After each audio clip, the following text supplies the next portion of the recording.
Оуды Лондон BBC саламатсыздарбы. Элер алчыны спорт жаңылыктар менен таныштырып, Гүлнара Касманбетова. Талаштуу референдум жана өкмөттүн куугунтугуна нааразы эл Каталонияда иш таштоого чыкты. АКШ массалык түрдө элге ок атуунун артында кандай себеп болгон? Курал алууга жол берген мыйзамдар кайрадан сынга кабылды. Европанын экспорт чектөөсүн алдырыш үчүн Гана өлкөсү жашылча жемиш өндүрүшүн жакшыртууда. Барселонада өкмөттүк күчтөрдүн элге каршы чарасына коомчулук нааразы болду. Демалышта Каталониянын көз каранды эместиги үчүн референдумду токтотуу үчүн полиция шайлоочуларга каршы күч колдонгон. Каталония аймагында иш таштоо башталды. Мектеп, дүкөндөр жабылып, коомдук транспорт дээрлик токтоду. Барселонада бүгүн жумуш токтоп, миңдеген каталониялыктар бирдиктүү болуп, эгемендикти жактап чыгышты. Алар ошондой эле демалыштагы тыюу салынган добуш берүү учурундагы Испан полициясынын аеосуз аракеттерин айыпташууда. Аймак боюнча иш таштоодо дүкөндөр, музейлер жабылып, транспорт токтоду. Барселона футбол клубу да жабылды. Каршылык акциясы катуу жаңырганы менен саясатчылардын добушу кулбайт. Дикчил партиялар жана Испан өкмөтү бири-бирин карап, күтүп турушат. Барселонадагы добуш берүү түйүндөрүнүн биринде полиция кишилерди тээп, аялдарды чачтан сүйрөп жатканы видеого тартылган эле. Бүгүн бул жерге гүлдөр коюлган. Түндө Мадридте Испан командасынын жылдыздарынын бири каталониялык Жерард Пик испаниялык командалаштары менен машыгуу учурунда басмырлоого кабылды. Бул өлкө боюнча бөлүнүү бар экенин көрсөтүп турат. Каталониянын өкмөтү Испан полициясынын аймактан чыгып кетишин талап кылууда. Биринчи кезекте Испан полиция күчтөрүнүн чыгышын талап кылабыз. Бул Европанын бетиндеги чүркөө. Премьер-министр Мариано Рахой дүйнөгө уят болду. Испаниянын өкмөтү жикчил партияларды элди алдап, мыйзамсыз добуш өткөрдү. Эгемендикке каршы чыккан миллиондогон каталониялыктардын оюн эске алган жок деп айыптоодо. Эки тарап тең саясий диалог зарыл экенин айтууда.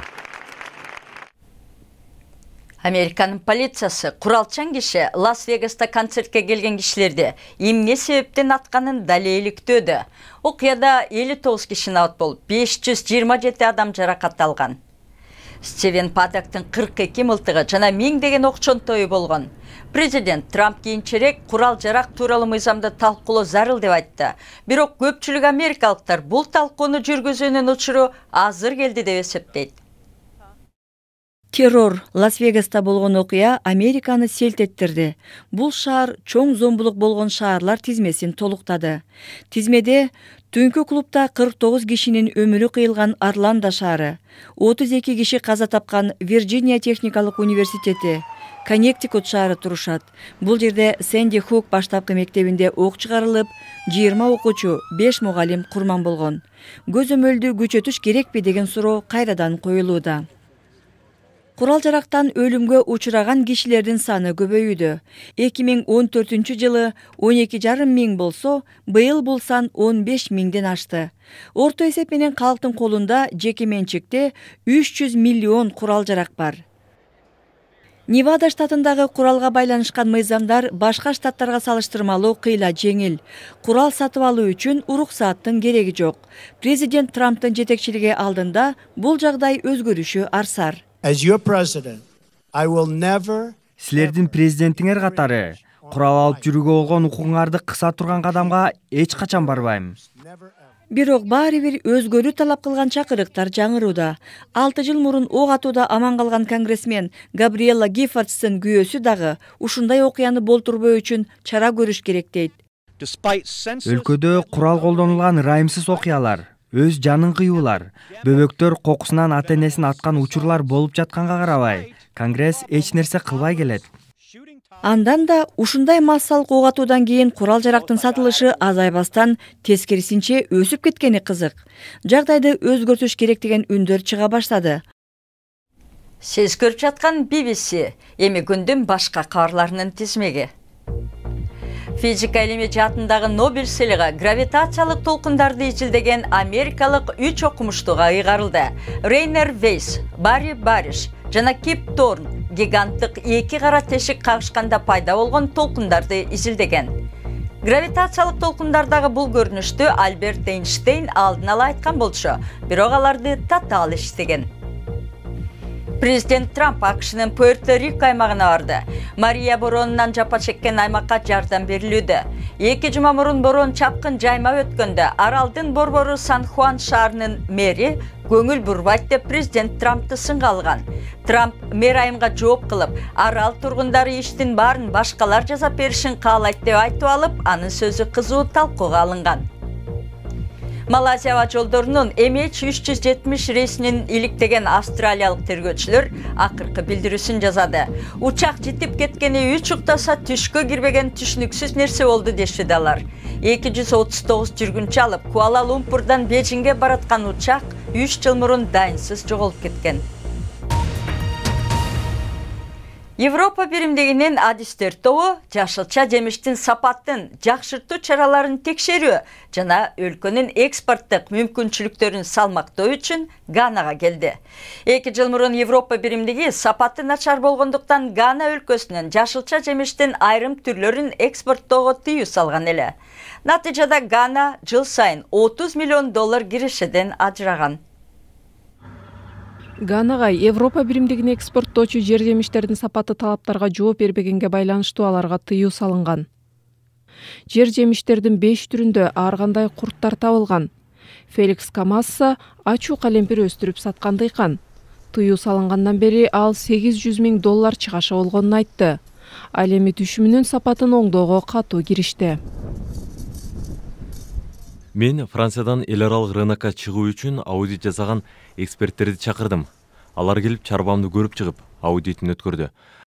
Гана бийлиги өлкөнүн портторунда да экспорттоо деңгээлин көтөрүүдө. Өкмөттүн айтымында, өкмөттүк деңгээлдеги кемчиликтер тыюу салынышына түрткү болгон. Мен Гана университетинен эң мыкты эксперттерди жалдап келип, зарыл болгон баардык чараларды көрдүм. Кызматкерлер алмашты, көзөмөл жүргүзүү алмашты. Иши кылып жакшыртуулар туруктуу болушун камсыздоого шарт түздүк. Европа биримдигинин эксперттери ушуну менен экинчи ирет келип өлкөнүн жер жемиштер экспортун текшерип кетишти. Өткөн жылы Гана Европа биримдигинин стандарттарына жарабай калган. Өлкөнүн портторунда сапат текшерүүсү оңолгон соң тыюу алынышы мүмкүн. Андай болсо экспорттун көлөмү көбөйүп, өлкөгө жылына 40 миллион киреше алып келиши мүмкүн. Спорт. Барселонанын коргоочусу Жерард Пике Каталониянын эгемендигин жактаганы үчүн машыгуу учурунда жемелөөгө кабылды. Испан көрмандары ага жогол деп кыйкырды. Дем алышта Жерард Пике анын саясий көз карашы маселе жаратса, Испан улуттук командасынан кетүүгө даяр экенин айткан. Машыгууну токтотууга туура келди. Команда дүйнөлүк чемпионатка карата Албания менен тандоо таймашына камынып жаткан. 6 күнү Манчестер Сити менен оюнда травма алган Челсинин чабуулчусу Альваро Мората 1 айдан ашык оюнга чыкпашы мүмкүн. Испаниялык футболчу Реал Мадридтен Челсиге $80 миллион өтүп келген. Бул сезонда ал клуб үчүн 7 жолу гол киргизди.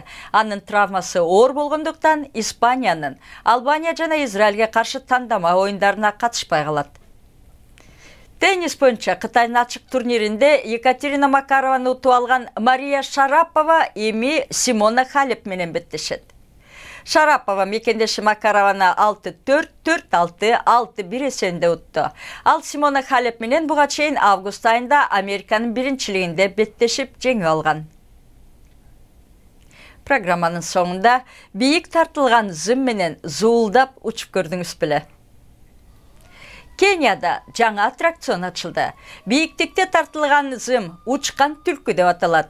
Бирок коркок кишилер ага оңой менен түшө албайт. Себеби узундугу 2 километрден ашкан зымда күүлөнүп, саатына 70 километр ылдамдык менен жүрсө болот. Бул бүтүндөй чыгыш Африка боюнча эң узун аттракцион. Канды кызыткан ушундай зым жолду колдонот белеңиз. Сиздер менен Гүлнара Касманбетова болду. Саламатта калыңыздар.